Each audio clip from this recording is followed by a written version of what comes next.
Hey everyone, welcome back to the channel. So today's video has been long time coming. I originally set out to create the list of 10 best hikes in the Blue Mountains, but as I started putting it together, I realized that 10 just wasn't going to cut it. I just couldn't narrow it down. So here we are with the list of 20 very best hikes in the Blue Mountains National Park. So this list took me ages to compile. I went through hundreds and hundreds of high resolution files, all packed into the one massive project in a Premiere Pro. And there's some exclusive footage from the Mount Solitary, from the Hanging Rock, and from the Wentworth Falls. So if you find this video helpful, I really appreciate if you give it a thumbs up and subscribe to the channel if you are new here. So I've grouped this hike loosely by region, which should be very useful if you are visiting Blue Mountains for a short period of time, or maybe you just want to do multiple hikes in a one day. And if you want to download or print trail maps or read any of the trail guides for any of the hikes included in this video, make sure you check the first link in the description box. They'll take you to my website where you can find all of that. Just as a heads up, the entire list is loosely ranked, but honestly any of the hikes in the top 10 could be easily number one depending on the time of the day, time of the year. At the end of the day, I think it's all subjective. And finally, I would like to know, what are your favorite hikes in the Blue Mountains? Do you think I missed anything that deserves to be on that list? So let me know in the comments down below. So I really hope you're excited to see my list of top 20 best hikes. And without further ado, let's get into the video. If you're after some of the most sweeping views of the Gross Valley, the Banks Falls Trail definitely deserves a spot on your hiking list, as long as you don't mind a decent stretch of fire trail along the way. Banks Falls Trail is a 12.1 km circuit with around 500 meters of elevation, and the trailhead is located at the Mount Banks picnic area. If you prefer to keep it short, the 2.4 km return track to the Mount Banks summit is a quick and easy option from the car park. Although Mount Banks is one of the most visually prominent peaks in the area, its summit is mostly covered by the trees and it doesn't deliver the best views. To truly appreciate the surrounding landscape, including the Gross Valley, Butterbox Point and the Lockleys Pylon, I strongly recommend doing the full trail to the final clifftop lookout. Pierce's Pass to Acacia Flat is one of the most remote and rewarding hikes in the Blue Mountains National Park. The trail is a 16.3 km return hike which takes you down from the Pierce's Pass picnic area deep into the heart of Gross Valley. It's a demanding return hike best suited for experienced walkers, but those who make the effort are rewarded with the rainforest scenery, river crossings and a visit to the beautiful Blue Gum Forest. The track begins with a steep descent through the mossy gullies and damp forest, eventually meeting the Gross River. From there is a short walk to reach the Blue Gum Forest, which is home to some of the tallest eucalypts in Blue Mountains National Park. To fully appreciate this trail, I would strongly recommend turning it into an overnight adventure by camping at Acacia Flat, which is exactly what we did. Spending the night in the heart of Gross Valley, surrounded by towering gums and the sound of the river, added a whole new layer of magic to the experience. It's also made the hike feel more relaxed, allowing us to enjoy every section of the trail without rushing.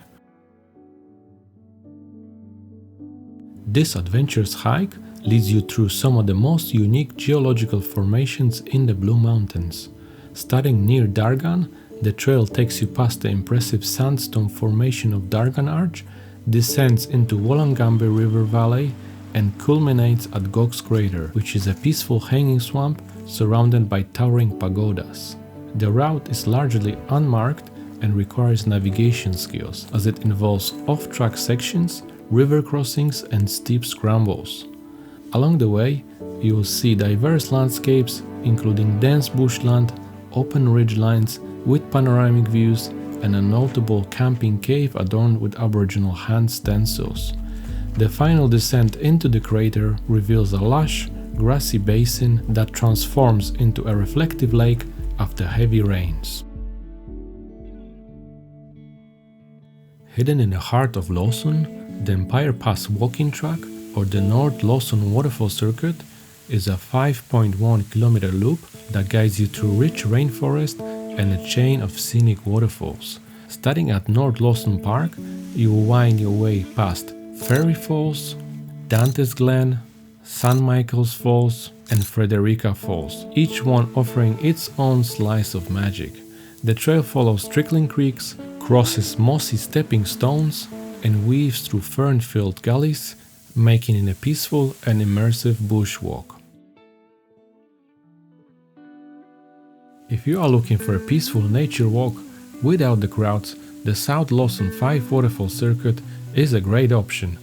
This 3.1 kilometer loop takes you through beautiful forest and creek gullies with 5 lovely waterfalls along the way: Upper Cataract, Lower Cataract, Federal, Junction, and Adelina Falls. They are all close together, so it feels like there's something new to enjoy around every corner. It's one of the few dog-friendly bushwalks in the Blue Mountains, and with its gentle terrain, it's perfect for all ages and all fitness levels. It's the kind of the trail that feels like a hidden little rainforest just minutes from the town. The Terrace Falls circuit is hands down my favorite waterfall walk in the Lawson area. It might not be as well known as some of the other tracks, but that's exactly what makes it special. The waterfalls are stunning, and there's this real sense of being far away in the wilderness. This 5-kilometer loop takes you too deep into a forest of towering eucalypts with a series of incredible waterfalls like Pyramid Falls, Little Terrace Falls, and Victor Falls. It's a quiet, immersive experience, and I think this trail is a true hidden gem in the lower Blue Mountains. If you are keen for a swim under a waterfall without hiking for hours, Minnehaha Falls is the spot. Just north of Katoomba, this short 2.3 kilometer return walk takes you through classic Blue Mountains bushland before leading into a hidden gorge, where a stunning 20-meter waterfall crashes into a deep, swimmable pool. It's easily one of the best places to cool off in the summer, and it still feels like a bit of a local secret. The trail starts at Minnehaha Reserve and it's pretty cruisy to begin with, but it gets a bit steep near the end, with steps taking you down to the base of the falls. Once you're down there, the scenery is unreal. Whether you're jumping in for a swim or just chilling on the rocks, it's one of the most rewarding short walks in the Blue Mountains. The Dardanelles Pass circuit is one of the most beautiful rainforest walks in the Blue Mountains, and is best accessed from a small car park near Echo Tree Lookout on a cliff drive. While starting from Echo Point is an option, just know that it comes with a price tag due to expensive timed parking. The path follows the scenic Dardanelles Pass, leading you past charming spots like Lila Falls, Linda Falls, and Marguerite Cascades. Eventually, you reach the giant stairway, nearly 1,000 narrow sandstone steps, climbing steeply back up the escarpment once you're at Echo Point, taking that world-famous view, and then continue your journey along the Prince Herne Cliff Walk. And if you want to turn this into a full-day hike, try starting at Leura Cascades, loop through the amphitheater track, and instead of climbing the giant stairway, follow the Federal Pass all the way to Katoomba Falls Lookout. If you're after a short but seriously beautiful walk near Katoomba, the Katoomba Falls Round Walk is one of the best picks.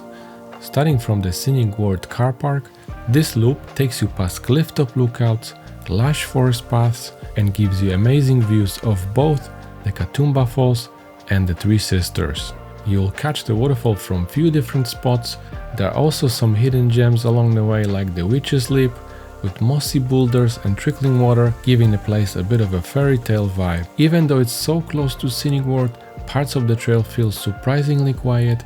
It's perfect if you're short on time but still want that full Blue Mountains experience, waterfalls, clifftop views, and a peaceful bushland all in one easy loop. Mount Solitary via the Golden Stairs and Ruined Castle is one of the tougher hikes in the Blue Mountains, but also one of the most rewarding.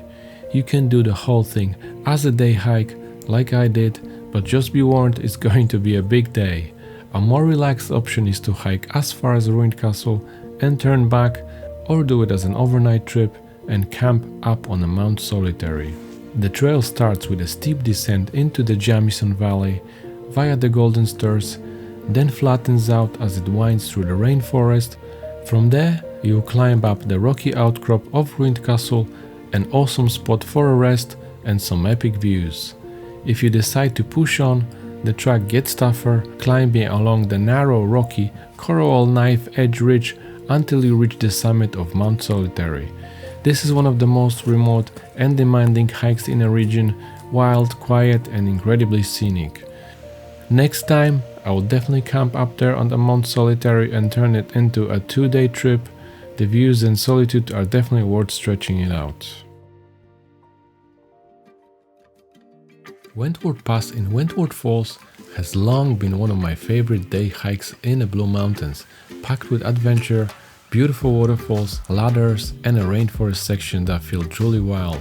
I've done this one multiple times in the past and it absolutely deserves to be considered one of the best circuits in the region.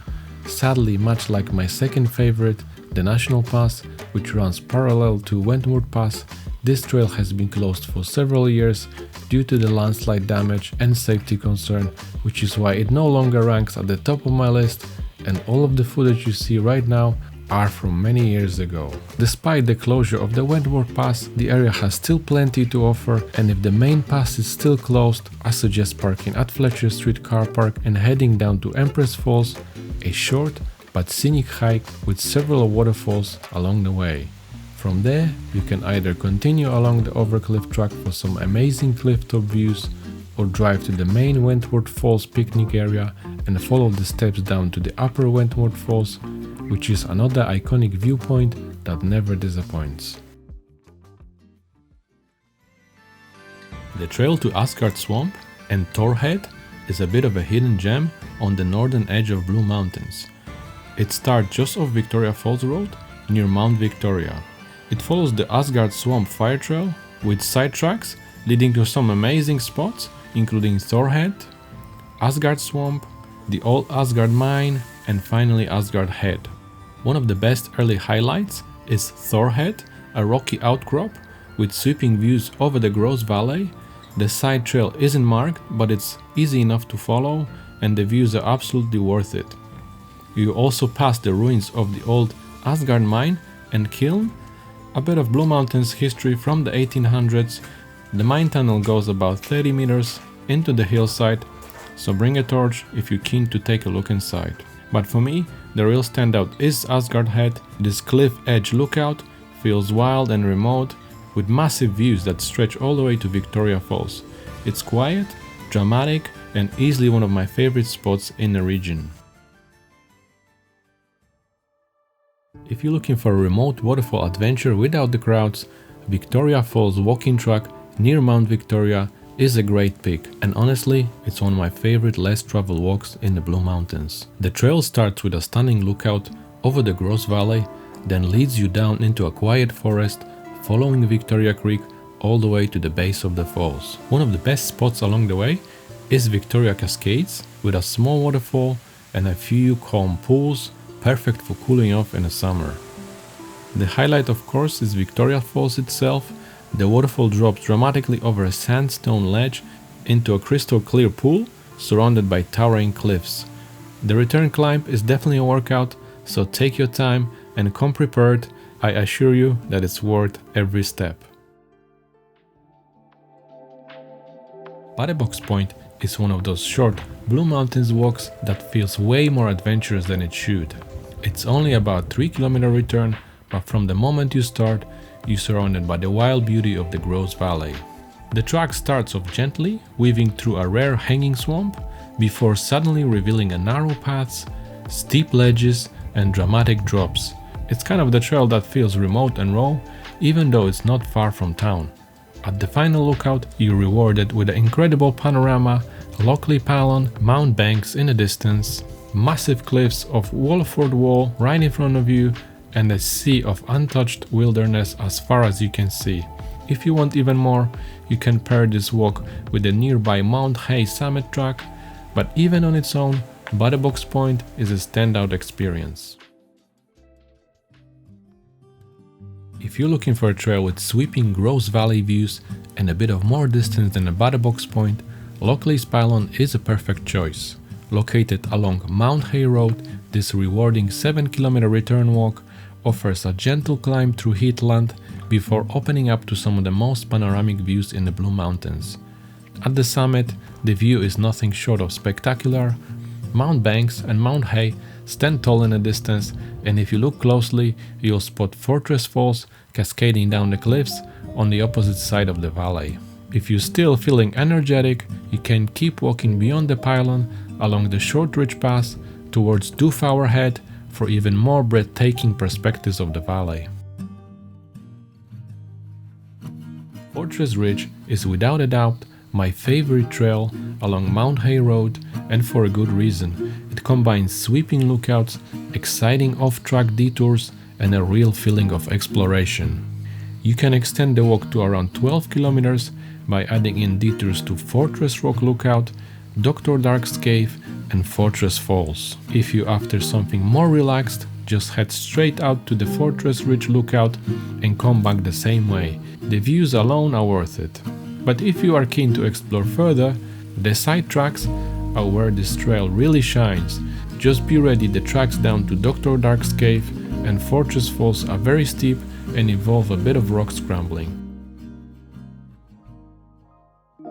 The walk from Govet's Leap to Pulpit Rock is one of the most scenic clifftop trails in the Upper Blue Mountains, offering amazing views over the Gross Valley the entire way. As you follow the track, you come across several lookouts, each giving you a unique perspective of the valley, towering cliffs, and the spectacular Trinity and Horseshoe Falls. The final destination, Pulpit Rock Lookout, is one of my all-time favorites. It's a multi-level platform that delivers huge views back towards Govet's Leap and across the entire Gross Valley. At the time of making this video, Pulpit Rock Lookout is closed, so make sure to check the latest trail updates before you go. It's definitely worth the wait when it eventually reopens.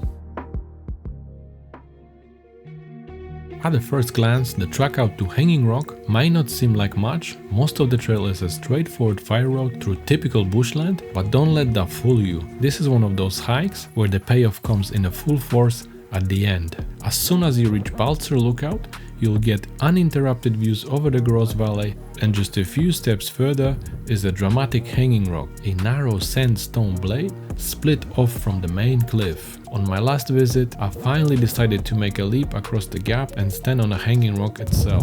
Finally made it to the top of the Hanging Rock. I'm not going to the end of it, a bit scary. It's definitely not for everyone. There's a sheer drop on both sides, but the feeling up there, standing above that endless valley, it's really special. Even if you skip the jump, just walking out to the edge is totally worth it. This is a short, easy trail with a huge scenic payoff, and the one that I keep coming back to. On the quieter side of Blackheath, the Porter's Pass circuit via Colliers Causeway offers a mix of everything that makes the Blue Mountains special, and it's still surprisingly under the radar. This loop has everything: rainforest gullies, towering cliffs, waterfalls, and narrow canyon sections that feel far from the crowds. Starting from Burton Road, the trail drops into the cool fern-filled landscape of Porter's Pass and then connects with the dramatic ledge of Colliers Causeway. As you continue along the causeway, you'll pass through a few tighter sections before arriving at slippery deep falls near the end. Just beyond that is the Grotto Canyon, which is my personal favorite part of the hike, with steep canyon walls and a real sense of being hidden away from the rest of the world. From there, the trail climbs steadily through Centennial Glen, eventually opening up to sweeping views across the Katoomba Valley from Fort Rock Lookout. It's a solid half-day hike with beautiful scenery and a quieter feel than many of the other well-known tracks in the area. The Grand Canyon Walk, north of Blackheath, is one of the Blue Mountains' most spectacular short loops, a true classic that takes you deep into the narrow sandstone gorge. Starting at Evans Lookout or Needs Glen Car Park, the track descends steeply into a canyon with dripping rock walls, thick tree ferns, and winding paths along the Greaves Creek. Below the cliffline, you follow the creek as it winds through moss-covered rocks, and small waterfalls surrounded by towering canyon walls. It's cool, quiet and incredibly atmospheric, a rare hidden gem right beside the main tourist spots. This walk is completely different from the open clifftop trails. It's shady, quiet and full of life, especially magical after the rain when the waterfalls are flowing and the moss glistens in the filtered light. It's not a tough walk, but it's easily one of the most rewarding and a strong reminder that the best views aren't always the highest ones. So that's it for my 20 top hikes in the Blue Mountains. Thank you so much for watching until the end. If you found this video helpful, please give it a like, subscribe if you haven't already, and don't forget to check out the first link in the description box for printable maps and full trail guides to all of these hikes. And I'd love to hear from you. What's your all-time favorite Blue Mountains hike, or is there one absolutely need to check out next? I read all of the comments and I love hearing your recommendations. Thanks again for being here, and I'll see you in the next video.